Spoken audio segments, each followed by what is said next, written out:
When a cowboy saved a starving Apache POW woman, "You're mine now," he said. Witness this unbelievable, true, inspired story right here on Whisper of the Past. Don't forget to like, subscribe, and share where you're watching from. Let's get started.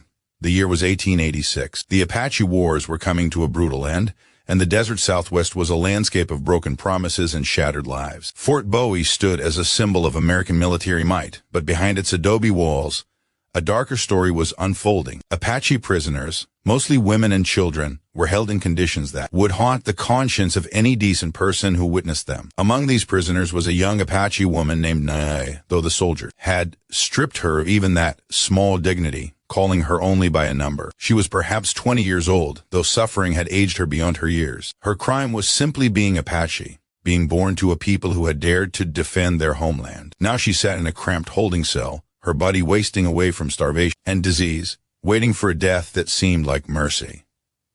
Tom Jeffords was not a man given to sentiment. At 43, he had spent most of his adult life in the saddle, driving cattle across the unforgiving terrain of Arizona and New Mexico. His face was weathered leather, his hands were calloused from decades of hard work, and his reputation as a fair but tough rancher was known throughout the territory. He had fought Apaches, traded with them, and learned to respect them as the fiercest warriors he had ever encountered. On a scorching August afternoon, Jeffords rode into Fort Bowie to settle a dispute about stolen cattle. The fort's commander, Captain Harrison, was a by-the-book officer who cared more about regulations than justice. As Jeffords waited in the commander's office, he heard a sound that stopped him cold. It was a low, keening wail, barely human.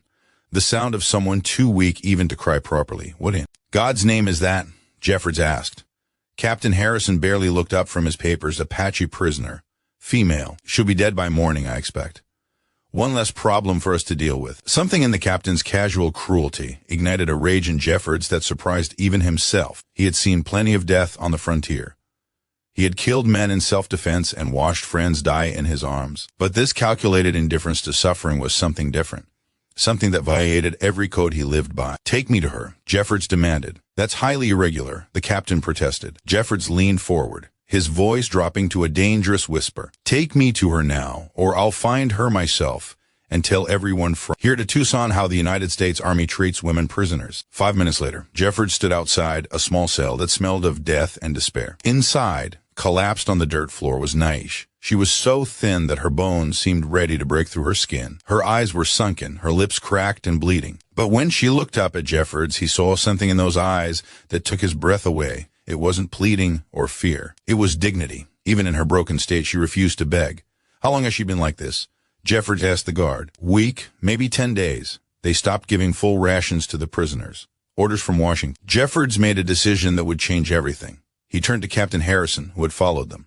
"I'm taking her." "Absolutely not. She's a prisoner of war." "Then sell her to me. You've got the authority to release prisoners to private custody." "I've seen it done." The captain's eyes narrowed with calculation. $50 gold. It was highway robbery, and both men knew it. $50 was 2 months' wages for a working cowboy. But Jeffords didn't hesitate. He counted out the coins, and within the hour, he was carrying Naiche's frail body out of Fort Bowie wrapped in his own blanket.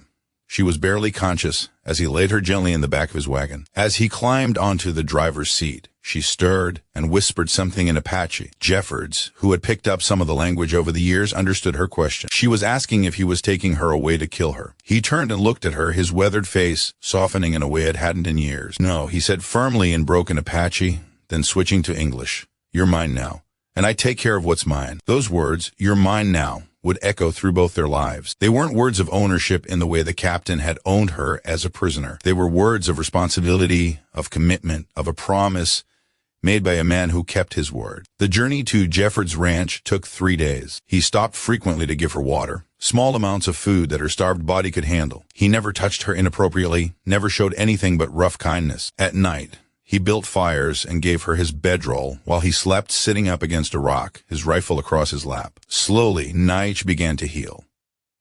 At the ranch, Jeffords' housekeeper, an older Mexican woman named Rosa, took over her care. Week by week, Naiche grew stronger. She learned English and taught Jeffords more Apache. She learned to cook cowboy food and taught Rosa how to make traditional Apache dishes. She never forgot her people or her culture, but she built a new life.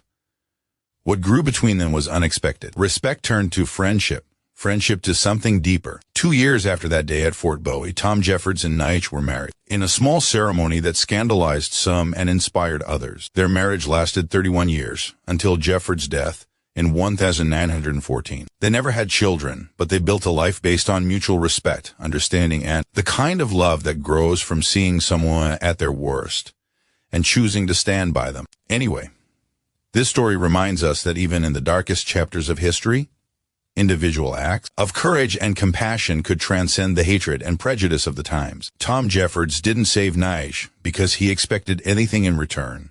He saved her because it was the right thing to do, and in doing so, he saved himself from becoming as cold and cruel as the world around him. If this story moved you, hit that like button and subscribe to Whisper of the Past for more untold stories from American history. Share in the comments where you're watching from and what historical stories you'd like us to cover next. Until next time, remember that history isn't just about dates and battles. It's about people, choices, and the courage to do what's right, even when the whole world says otherwise.